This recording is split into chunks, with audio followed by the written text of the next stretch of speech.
Oh, hello, this is Tak Chung from Walk with Tak. Welcome to my YouTube channel. If you enjoyed this video, please like, subscribe, and share. Feel free to write to me at walkwithtak@gmail.com if you have any question regarding this video. In this video, I would like to demonstrate how to stir-fry beef using a basic template that will give you great results. In this video, I'm going to use Mongolian beef, which is a classic Chinese-American dish, to demonstrate how to stir-fry beef. Now, stir-frying beef is quite different from stir-frying chicken. However, there are some basic principles that can guide you through the process. And once you understand this template, then you can try different cuts of beef. Now, in this lesson, I'm going to use flank steak as an example. Now, flank steak is very popular in use for stir-frying, although other cuts also are available and works very well as well. Now, as soon as I get the flank steak from the supermarket, I cut them up into the sizes that I want, and I store them in the portion that is suitable for me. And with the cost of the beef, I use beef mainly as a condiment. I store them in 8-ounce package. Now, this makes thawing out the beef very simple and straightforward. All you have to do is to get the beef and put it in a bowl of lukewarm water, and it will be thawed out in about 5 to 10 minutes. This flexibility allows you to have beef anytime you want. I'm going to marinate the beef first with cornstarch. This method is very similar to the marinating method that I use for chicken. So you can consider this as a template. The cornstarch has several advantages. And then I'm also going to add my Walk with Tak basic seasoning mix. This will help to enhance the umami flavor of the beef. Again, this is a basic template that I use for chicken as well. So there's really not that much departure from this basic approach. And then I add a touch of sugar. Now, all of this depends on how much you like your dish to be, and you can adjust them accordingly. Now, this method is frequently known as dry rub or dry marinating. The purpose is that to avoid moisture introduced into the meat. And the reason is simple, because when you don't have moisture, the oil temperature can keep much higher. This will allow much better searing as in comparison to the wet marinating. But wet marinating has its own benefit, which I will discuss a little bit toward the end of this lesson. One of the major characteristics of Mongolian beef is that the onions are cut in thin slices. Onions is an important part of creating a Mongolian beef. Again, this is a template, so you can substitute the onion with other type of aromatic as well. For example, scallion does a very good job.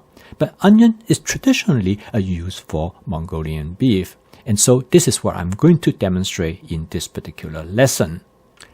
I'm going to stir fry this dish in my Cuisinart 14-inch stainless steel wok. This wok has no non-stick coating. And the advantage is that it can reach much higher temperature as compared to wok with non-stick coating. And of course, the disadvantage is that it is necessary for you to season the wok to create a non-stick cooked surface. And I use the method I developed, I call it spot seasoning, which is simple and straightforward. All you have to do is to heat up the oil as it to reach its smoking point. And you let the smoke for about 15 to 20 seconds. And this is the time when the wok is being seasoned in creating a non-stick cooked surface.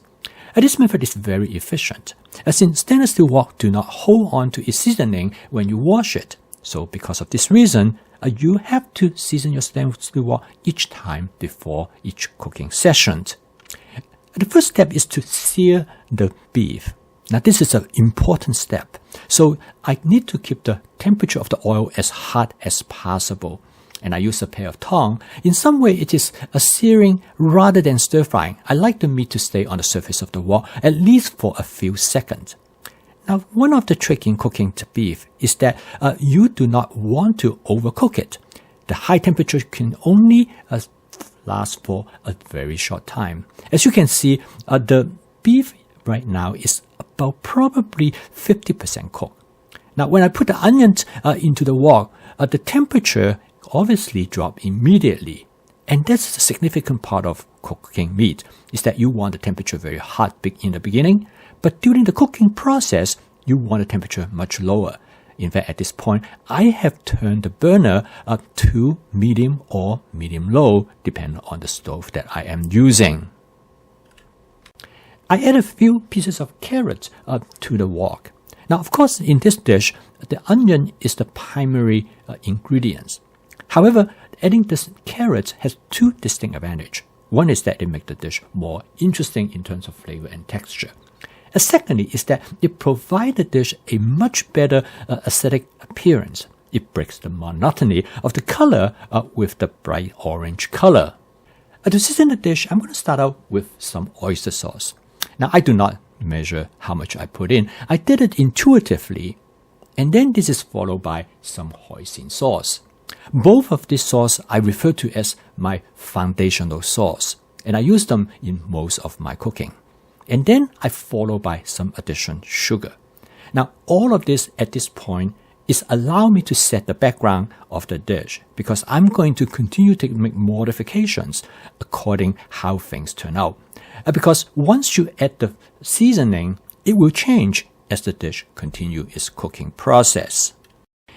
As you notice that the sauce has a stick and burn to the bottom of the wok. So in order to clear that, I use a method called spot cleaning. Basically, is that I use water to deposit right onto the surface of the wok. And the small amount of water that I add to it will become steam. And that, together with the wok spatula, I can scrape it off. And this is a good way to clean the wok while you cook, but it also returns the flavor back to the dish. One of the distinctive characteristics of a Mongolian beef is its dark coloration.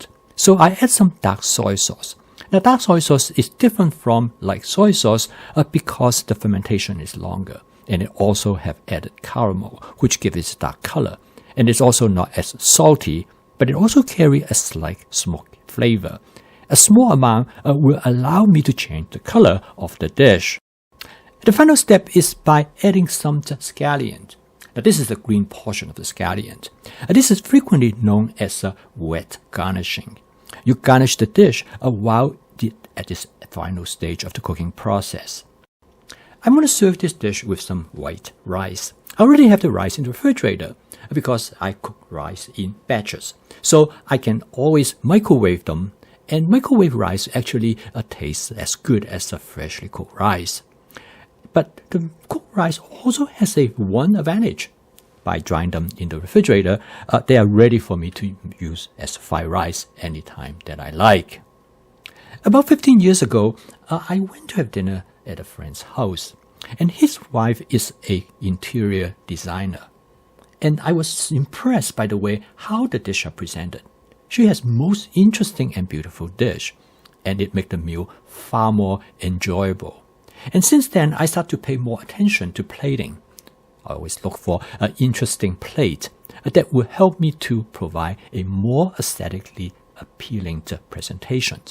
And also, by plating them in a particular way, it will enhance both the structure of the dish as well as the impression of what the ingredients is about. You can focus on certain ingredients.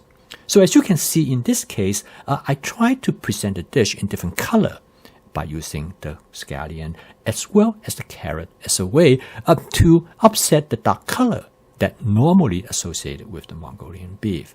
And to further make the dish more interesting, I add some scallion. This sort of stem portion of the scallion, which provide great onion flavor. But it also creates a very interesting color contrast. And I think, as the saying goes, we eat with our eyes as well as we eat our mouth. So visually appealing dishes usually will come across more delicious. I find the garnishing a dish is a tremendous amount of creativity as well as imagination. You can garnish the dish with many different ingredients to enhance both flavor texture as well as the visual appearance. In this case, I use a combination of white and black sesame seeds. I consider this dish as a template. The reason is that once you understand how to stir-fry beef, you can try different types of cuts of beef. And on top of that, you can even try other types of red meat, such as lamb, venison. All of this follow the same basic principle, and modifications can be made according to different types. In order to become independent from commercialized convenience foods, home cooking is probably the best alternative. However, home cooking can be challenging.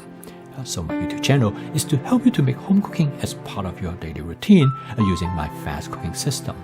If you'd like to learn more about this cooking system, please subscribe to this YouTube channel. So keep on cooking, and I will see you tomorrow.